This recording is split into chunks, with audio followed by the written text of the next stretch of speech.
The name Pablo Escobar has echoed across decades as both a legend and a warning.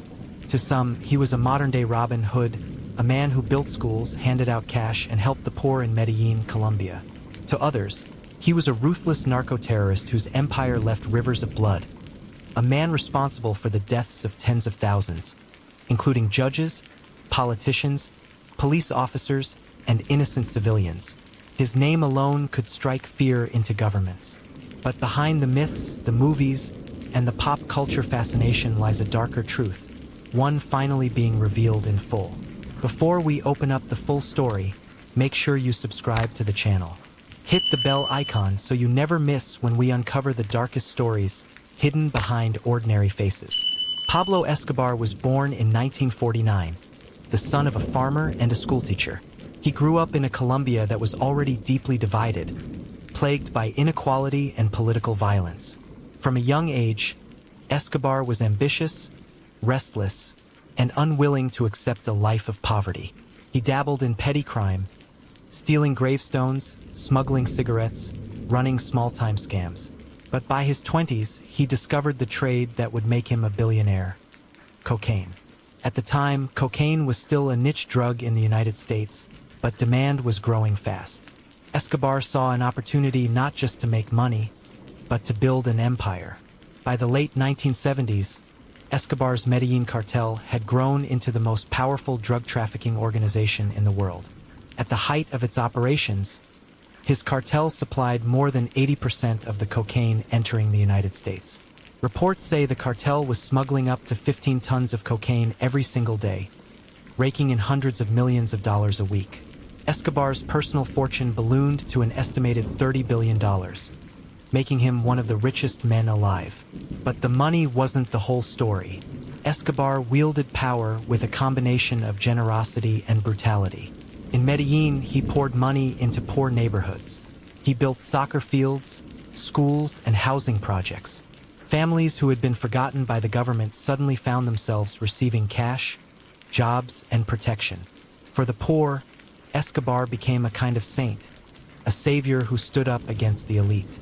Mothers told their children to look up to him. In many neighborhoods, his face was painted on murals, his name whispered with reverence. Yet beneath this carefully crafted image was a man who built his empire on fear, blood, and death. Escobar had a simple philosophy: plata o plomo, silver or lead. In other words, accept his bribe or face a bullet. Judges who refused to cooperate were assassinated. Politicians who spoke out against him were gunned down. Police officers who tried to stop him were slaughtered in broad daylight. The Colombian government estimated that Escobar was responsible for the deaths of over 4,000 police officers. Entire families were sometimes targeted just to send a message. The violence wasn't confined to Colombia. Escobar ordered assassinations abroad, targeting U.S. informants and rivals in places like Miami. He bombed planes, killed journalists, and placed car bombs in crowded streets. In 1989, he ordered the bombing of Avianca Flight 203, killing all 110 passengers and crew aboard. Why? Because he believed a rival politician was on the flight. The man wasn't even there, but Escobar didn't care. The lives of the innocent were meaningless to him if they stood in the way of his power. His cruelty extended even to children. Escobar's hitmen often recruited young boys from Medellín's poorest neighborhoods, luring them with promises of money and status. Many of these children became assassins, known as sicarios, carrying out murders for as little as a few $100s. They rode motorcycles through the streets, gunning down targets in cold blood. And if they were caught or killed, Escobar would simply recruit more. An entire generation grew up in the shadow of his violence, their childhood stolen by a man who claimed to protect the poor.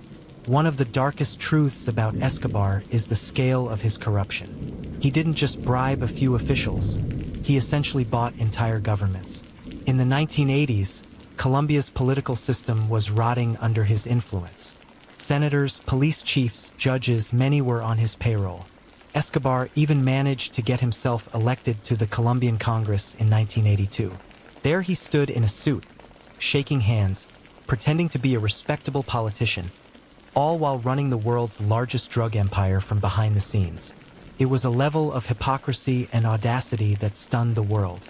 But even as he built his empire, cracks began to appear.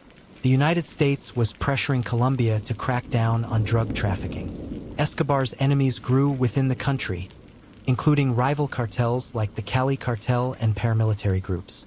His war against extradition to the U.S. became one of his defining obsessions. Escobar knew that if he was ever extradited to an American court, he would never escape. So he declared all-out war on anyone who supported extradition. Judges were killed. Journalists were silenced. Politicians were blown apart in car bombs. The message was clear: oppose him and you die. By the late 1980s, the violence had reached unprecedented levels. Medellín became one of the most dangerous cities in the world. Ordinary Colombians lived in constant fear, caught between the government, the cartels, and paramilitary groups. Car bombs became routine. Drive-by shootings were a daily reality. Children grew up learning the sound of gunfire before they learned the alphabet. And still, in the midst of all this, Escobar's supporters called him El Patron, the boss, the man who gave them food and shelter. The contradiction was chilling. A man loved and hated, feared and worshipped at the same time. The dark truth is that much of Escobar's philanthropy was a cover, a way to secure loyalty and silence. Families who accepted his gifts often turned a blind eye to his killings. Whole communities shielded him from police. They believed they owed him, and in a way they did, but the cost was paid in blood. Escobar wasn't giving without taking. He was buying silence with soccer fields and loyalty with schoolhouses. As Escobar's power grew, so did his paranoia. He trusted fewer people, became more isolated, and turned even more ruthless. Former allies became enemies. Informants were killed in gruesome ways. Even within his own cartel, fear reigned. No one was safe from his suspicion. At the height of his reign, he built a luxurious prison for himself, La Catedral. In 1991, facing overwhelming pressure from the government, Escobar negotiated a deal. He would surrender and serve time in this self-built prison. But La Catedral was no prison. It was a palace, complete with a soccer field, a bar, and a waterfall. Escobar continued to run his empire from inside, hosting parties, meeting associates, and living in comfort while supposedly serving justice. The illusion didn't last. After reports surfaced that Escobar was still managing his empire and had even murdered associates inside La Catedral, the Colombian government moved to transfer him to a real prison. Escobar escaped. For the next year, he was on the run, moving from safe house to safe house, shielded by loyalists but hunted relentlessly by Colombian police, rival cartels, and a special U.S.-backed task force. On December 2, 1993, the chase ended. Escobar was tracked down to a middle-class neighborhood in Medellín. Colombian police and soldiers stormed the area, and in a firefight, Escobar was killed on the rooftop of a safe house. His death was celebrated across Colombia, with people flooding the streets to cheer. For many, it was the end of a nightmare. But the dark truth didn't end with Escobar's death. His empire fractured, and violence continued. Other cartels filled the vacuum. The drug trade didn't die. It simply evolved. Families of victims never truly saw justice. And in the years since, Escobar's image has been romanticized in TV shows, movies, and even t-shirts. Tourists visit Medellín to see his old haunts. Some young people idolize him as a symbol of power and defiance. But behind that glamorized myth are thousands of graves, thousands of broken families, and a country scarred by his terror.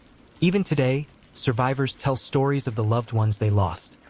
A father shot on his way home, a child killed in a car bombing, a police officer ambushed on patrol. These voices are often drowned out by the fascination with Escobar's riches and charisma. The dark truth is that Escobar wasn't a Robin Hood.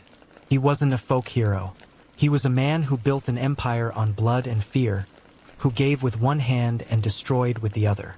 The final revelation is this: Escobar's true legacy is not the billions of dollars he made, nor the houses he built, nor the power he wielded. His legacy is the reminder of what happens when greed, violence, and corruption go unchecked. It is the pain of families still mourning decades later. It is the corruption that seeped into governments, the mistrust that lingered in institutions, and the trauma passed down through generations. Pablo Escobar is gone, but his story remains a warning. A warning that no matter how much someone gives to the poor, no matter how charming their public image, evil cannot be erased by charity. Escobar showed the world how power can corrupt, how violence can disguise itself as generosity, and how entire nations can suffer because of one man's ambition.